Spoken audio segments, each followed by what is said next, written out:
Price எல்லாம் கர்த்தருக்கு சோத்திரம். 2026 தொடங்கி 7 மாதங்கள் கர்த்தர் நம்மளை கண்ணின் மணியை போல காத்து ஏந்தி சுமந்து தப்புவித்த தேவனுக்கு கொடான கொடி சோத்திரம் செலுத்துவோம்.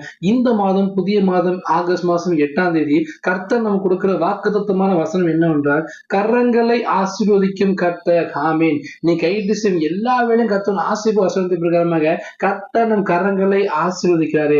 என்ன காரியம் செஞ்சாலும் சரி, எங்க போனாலும் சரி, நீங்க தொழில் செஞ்சாலும் பரவாயில்ல, பிசினஸ் பண்ணாலும் பரவாயில்ல, எங்க வேலை பார்த்தாலும் பரவாயில்ல, படிச்சாலும் பரவாயில்ல, ஊழியம் பார்த்தாலும் பரவாயில்ல, என்னென்ன காரியங்கள் நீங்க கையிட்டு செய்யுங்களோ எல்லா காரியங்களையும் கர்த்தர் இறங்கி வந்து உங்களை ஆசீர்வதிக்க தேவனா இருக்கிறார்.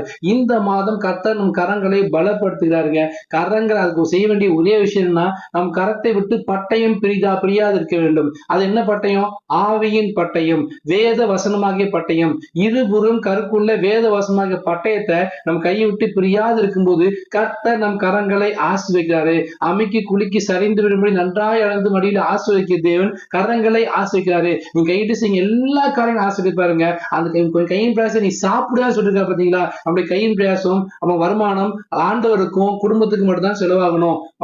வீணா ஆஸ்பத்திரிக்கோ மருந்து மாத்திரைக்கோ இஎம்ஐக்கோ கடனுக்கோ எந்த விதமான அனாவசியமான செலவுக்கோ செலவாகாதபடிக்கு கர்த்தர் நம் கைகளை உறுதிப்படுத்துகிறாரு. திருப்தியாக்கி நடத்திடுவார், தேவைகளை சந்திப்பார், மீதம் எடுக்க கொடுக்கப்பார். சந்தி பிரகாரமாக அநேக ஜாதிகளுக்கு கடன் கொடுக்க முடியாத கரங்களை ஆசிரியப்பாரு.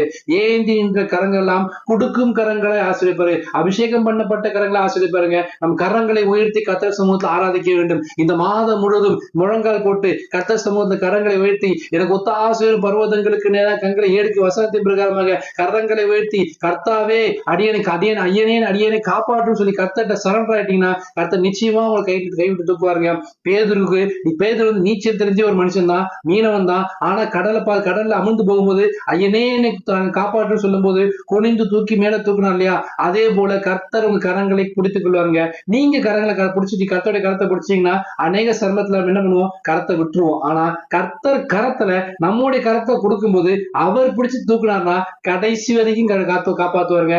ஆசீர்வாதத்தின் மழை இந்த மாசம் உங்கள் வீட்டில் பெய்யும். அவங்க குடும்பம் ஆசிரியக்கப்படும், பிள்ளைகள் ஆசிரியக்கப்படுவார்கள். இந்த மாதம் ஒவ்வொரு நாளும் ஒவ்வொரு தூதர்களை அனுப்பி உங்க கைட்டு செய்ய எல்லா காரியங்களையும் ஆசீர்வதித்து உங்க பிரயாணங்களை வாக்கிய செய்து உங்க குடும்பத்தோட சமாதானத்தை கொடுத்து சுக்கிர பெண் ஆரோக்கியத்தை கொடுத்து கர்த்தர் இந்த மாசம் ஆசீர்வதிக்கப்பட்ட மாதமா கர்த்தர் ஆசீர்வதிக்கப்படுறாங்க. கரங்களை வைத்து ஜெபம் பண்ணுங்க, கர்த்தர் சமூகத்துல ஒப்பு கொடுங்க.